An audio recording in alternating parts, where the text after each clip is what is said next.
Mereka meyakini bahwa mereka adalah manusia-manusia pilihan Tuhan. Mereka menyebut dirinya dalam bahasa Arab Asy-Sya'bul Mukhtar, Sya'bu, bangsa, Mukhtar, pilihan Tuhan. Satu-satunya bangsa pilihan Tuhan hanya kami. Yang lain ini bukan pilihan Tuhan. Kami adalah pilihan Tuhan yang akan menguasai dunia. Selain kami nanti akan menjadi ghaib. Ghaib artinya keledai tunggangan. Hanya sebagai keledai tunggangan saja untuk mencapai tujuan. Mereka bisa berkawan dengan Eropa, mereka bisa berkawan dengan Amerika, mereka bisa berteman dengan Arab, tapi mereka menganggap itu hanya keledai tunggangan yang akan ditunggang mencapai tujuan. Begitu tujuan sampai, mereka akan menyembelih, membunuh, memanah, menembak orang-orang yang dijadikan sebagai keledai tunggangan ini. Lalu kemudian mereka akan menguasai dunia.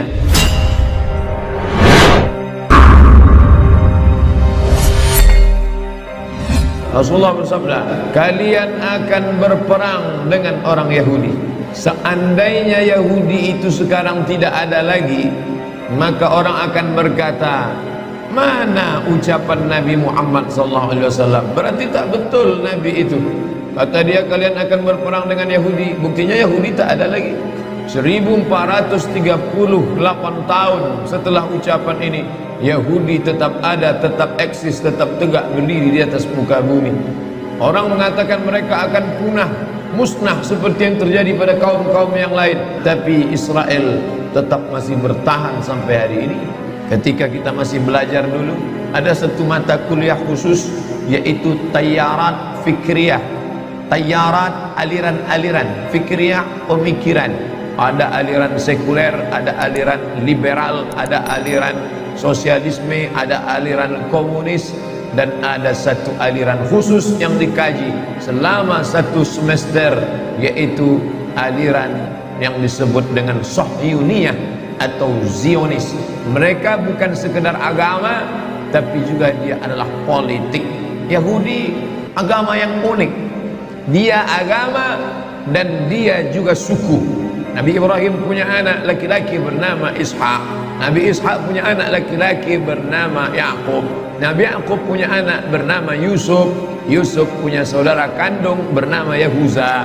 Cucu cicit keturunan Yahuza inilah Yahudi yang disebutkan dalam hadis ini. Lalu kemudian cucu cicitnya ini berkembang biak sampailah hari ini, dan mereka menjadi satu suku besar, dan mereka tidak ada Yahudisasi. Kalau Kristen ada kristenisasi, yang non-Kristen diajak masuk ke dalam agama Kristen.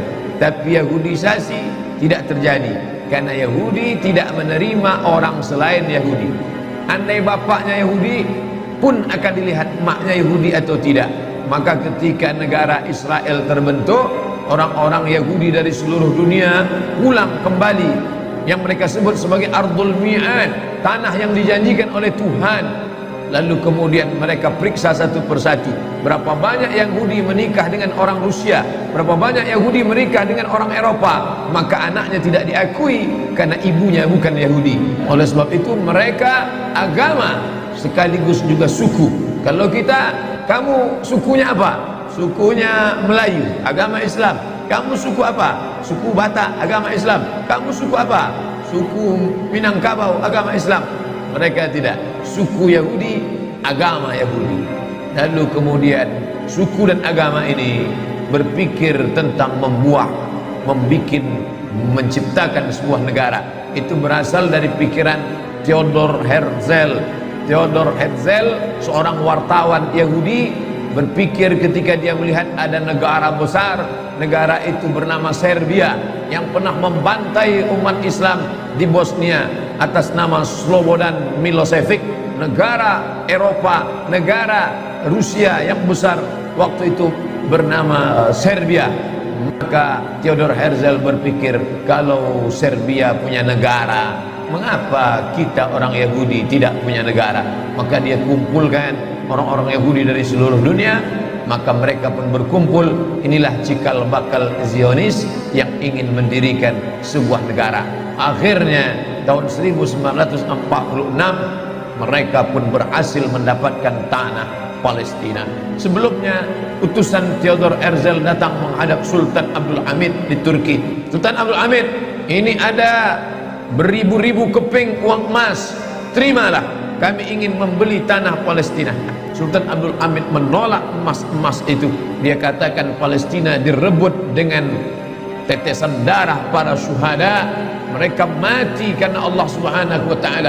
Aku tidak akan menjual sejengkal pun tanah Palestina kepada kalian. Sakit hati mereka, sampai akhirnya Turki Utsmani ditumbangkan tahun 1924. Berakhirlah khilafah Islamiyah. Maka dengan itu muluslah perjalanan Yahudi. 1924 Turki Utsmani tumbang. 1946 umat Islam terpecah-pecah. Belanda menjajah Indonesia, Inggris menjajah Malaysia, Brunei Darussalam, Singapura, Prancis menjajah Mesir, Libya, Tunisia, Aljazair, lalu kemudian Itali menjajah Libya. Mereka bagi-bagi negeri Islam seperti roti yang dipecah-pecah, persis seperti yang dikatakan Nabi SAW. Kalian nanti di akhir zaman akan diperebutkan, ditarik, menarik, satu menarik kepalanya seperti makanan ala qas'atiha, akalatun makanan ala qas'atiha, di atas piring yang besar. Ada yang menarik kakinya, ada yang menarik kepalanya. Aqillatun nahnu yawma idzin ya Rasulullah.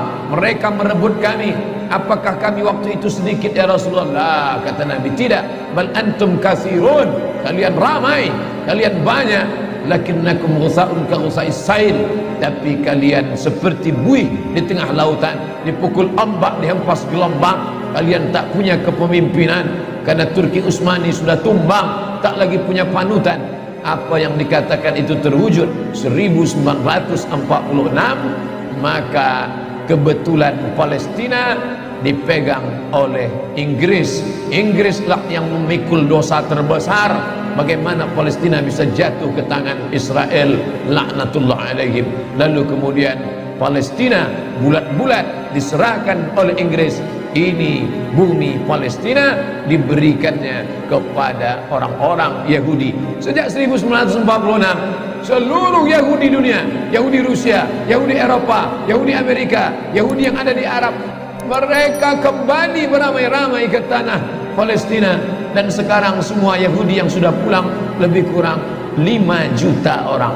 Penduduk Riau 6,5 juta. Yahudi hanya 5 juta saja. Tapi mereka menguasai ekonomi, perfilman, hiburan.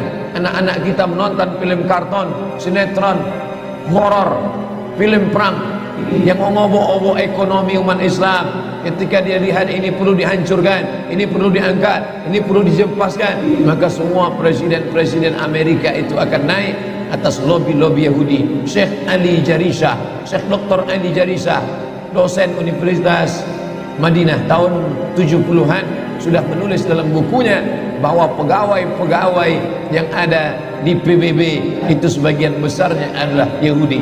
Oleh sebab itu ketika umat Islam yang tertindas, mereka diam seakan-akan tak terjadi apa-apa. Tapi kalau kaum minoritas lain yang tertindas, mereka menyuarakan harus merdeka, harus bebas dari penjajahan, harus dilepaskan. Tapi kalau umat Islam, mereka diam, mereka sepi daripada komentar. Kenapa? Karena tidak ada kepentingan di dalamnya.